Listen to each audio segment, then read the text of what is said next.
Willkommen zum Jahresrückblick, beziehungsweise es ist ziemlich genau ein Jahr her, dass der Thomas und ich zum Spaß miteinander geschrieben haben. Ich glaube, wir haben geschrieben, ob man nicht vielleicht mal den Versuch machen soll mit YouTube und das vielleicht ankommt oder ob man das überhaupt umsetzen kann und so.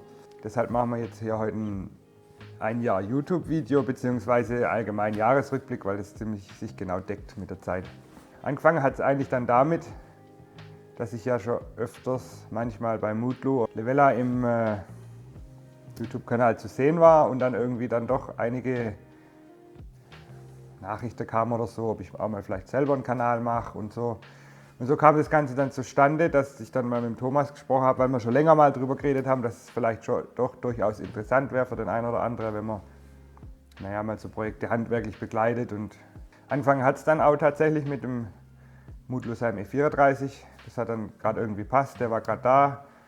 Dann hat man einfach das, ich habe ja da seither immer so ein bisschen Einblicke gefilmt und habe es dann denen zukommen lassen, dass die es in ihrem Kanal einblenden können. Und in dem Fall habe ich es jetzt einfach ausführlicher gefilmt und wir haben einfach mal ins Blaue da reingestartet, versucht, was draus wird. Davor haben wir aber eigentlich noch ein Trailer-Video gedreht, beziehungsweise zusammen, weil man braucht ja immer einen Kanal-Trailer. Kann man ja vielleicht auch mal kurz hier 2-3 Szenen einblenden.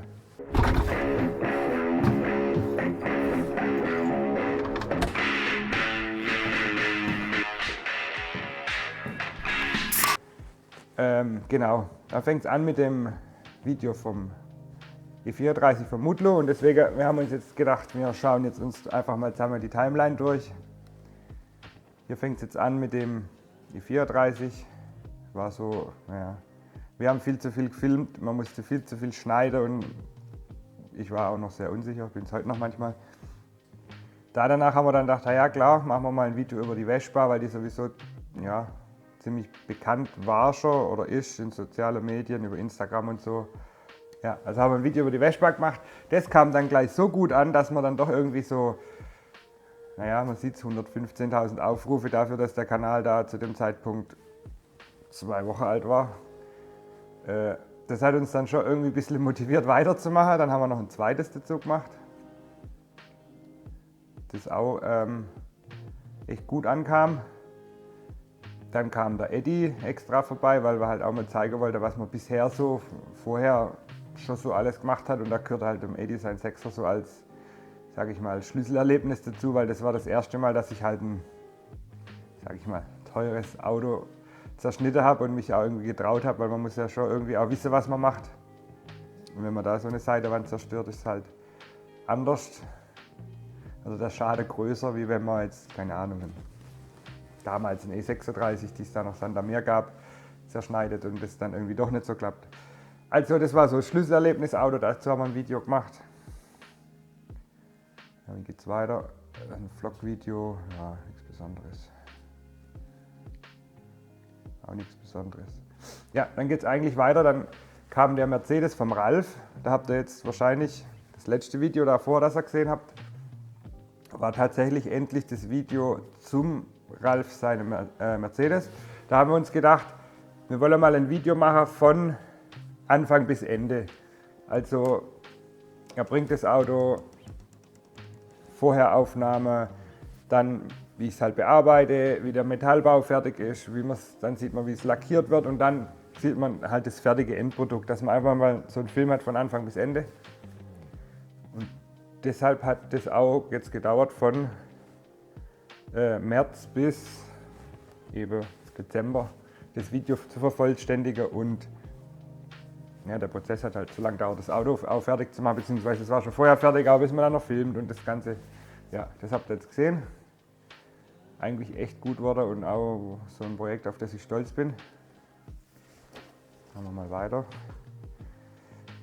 Dann haben wir mal versucht, so leicht mal die Motorradschiene einzubringen in den Kanal, weil eigentlich mindestens mehr als die Hälfte der Arbeit, die ich gern mache, sind eigentlich Motorradsachen. Ich weiß, bei euch jetzt auf dem Kanal kommen meistens Motorradsachen irgendwie nicht so gut an. Das hat vielleicht damit zu tun, dass bis jetzt eher Publikum da ist, das halt eher wegen Auto- und Radlaufumbaugeschichte da ist.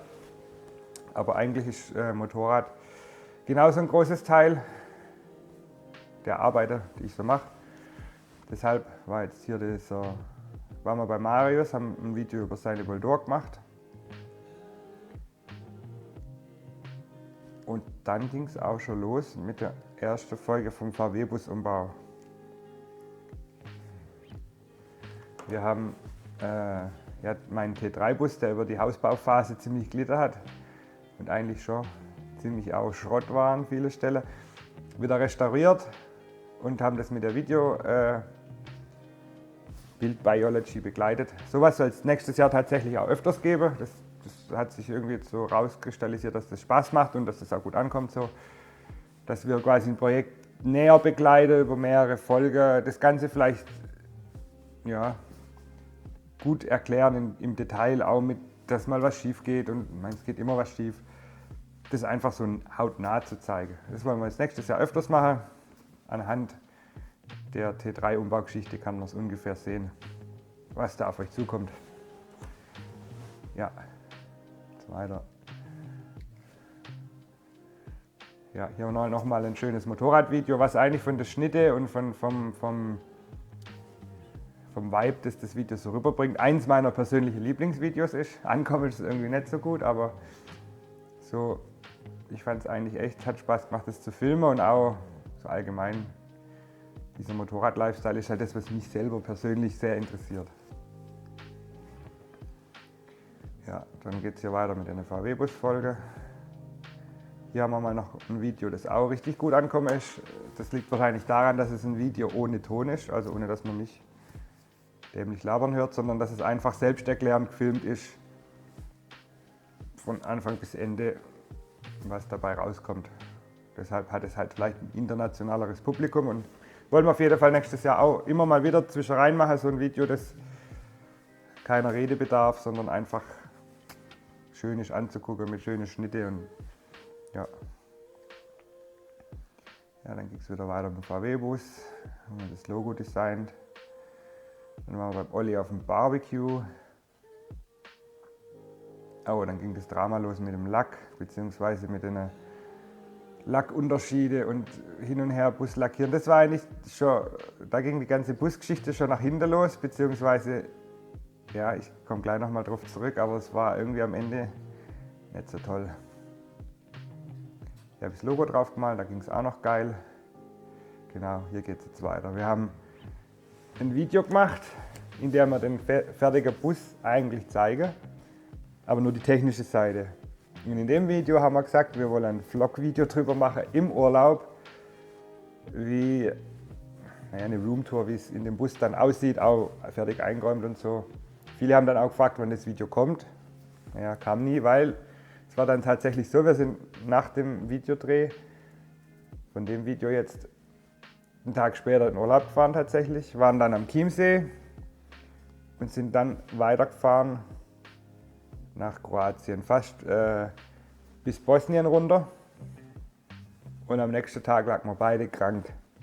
Sind wir beide krank aufgewacht, total. Also es war jetzt nicht Corona, aber es war wahrscheinlich, hatte ähnliche Symptome. Wir waren total fertig. Wir hatten Fieber, wir lagen in dem Bus drin. Dazu kamen noch Herbststürme auf. Das heißt, schlagartig war dann auch der ganze Campingplatz leer, weil einfach alle ihre Zelte abgebrochen haben. Ja super, haben wir uns halt so den Arsch aufgerissen dafür, dass wir den Bus fertig kriegen und alles. Und sind dann im Prinzip straight 16 Stunden heimgefahren, hatte auch echt an der Grenze ein bisschen Bammel immer. Weil, naja, wenn jetzt da ein Grenzer sieht, dass du Corona-ähnliche Symptome hast, es kann dann schon sein, dass die dich dann auch noch gar nicht weiterfahren lassen. Hat dann trotzdem Gott sei Dank geklappt, dass wir über die Grenze gekommen sind dann heim und lagen dann beide 1,5 Wochen flach. Nicht so voll der krasse Grippe, war kein Corona, zumindest laut Test.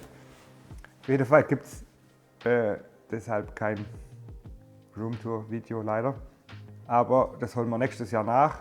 Also wir wollen jetzt im Frühjahr dann wieder mit dem Bus wegfahren und dann spätestens da gibt es dann dieses Video zur Innenausstattung vom VW-Bus und auch allgemein mal ein paar Bilder von Bus am Meer.